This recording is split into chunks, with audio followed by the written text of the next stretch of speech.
All right, so now we're moving right along into what does it take to do the things we're saying that we like to do as a consulting engineer. And it really does start with the codes and standards. So the International Building Code and other building codes like it are ones that the architects necessarily start with. And the other codes are referenced from that. So the fire code, the electrical codes that are pertinent are a source there. So if you're trying to find how the codes perpetuate, that's really the best place to start is with the building code, because with the building code comes the occupancies and the use cases of all the buildings. So if, for instance, you're using a single or multi-station fire alarm, it depends where you use it.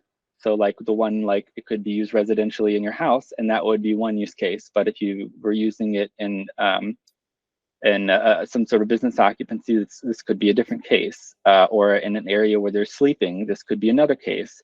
So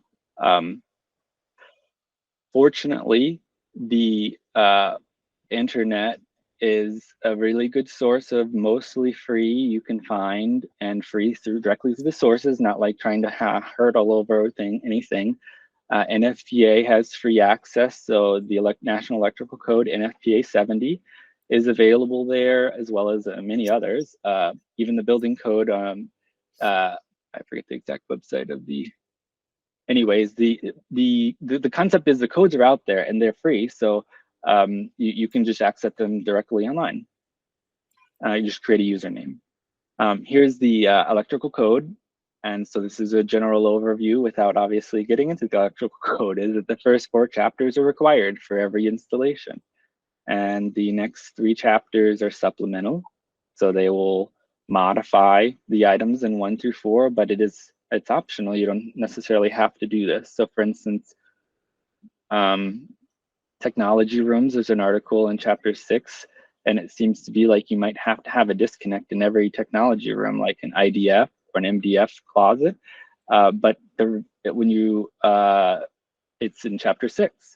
So it's a supplemental or a modified. So should you decide to do some of those items that are listed in that article, or in that, it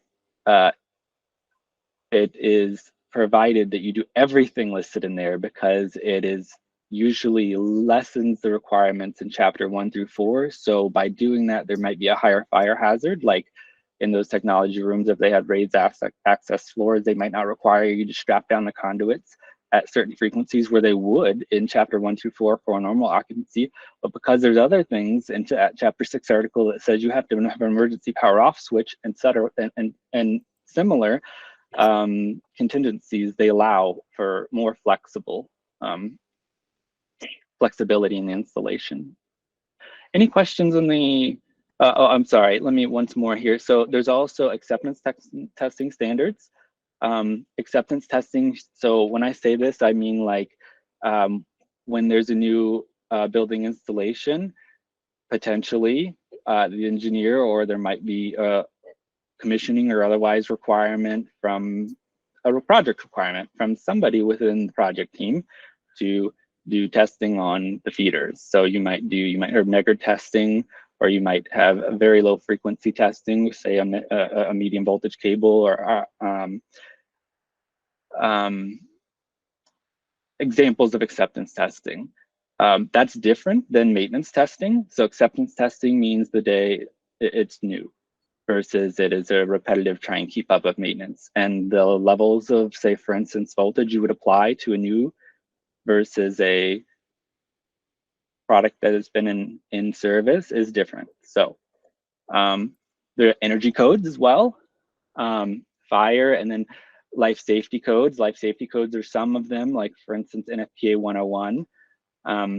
They may or may not be applicable within the states. The states and the jurisdictions apply and accept these codes different regionally. So, and then even if there isn't a code or a standard requirement, you might still, FM Global is a prominent one in the industry, providing building insurance. And so you might, from a building insurance standpoint, if you